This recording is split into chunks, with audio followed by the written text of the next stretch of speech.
How to BCC a meeting invite in Outlook. So today I'll show you how to BCC a meeting invite in Outlook. While this isn't a default option, I'll show you a quick workaround on how to do it.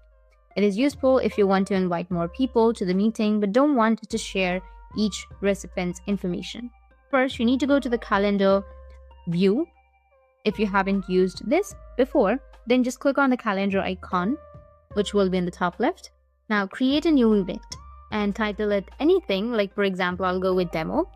And under the invite attendees, put your other email. Go with invite attendees, put your other email.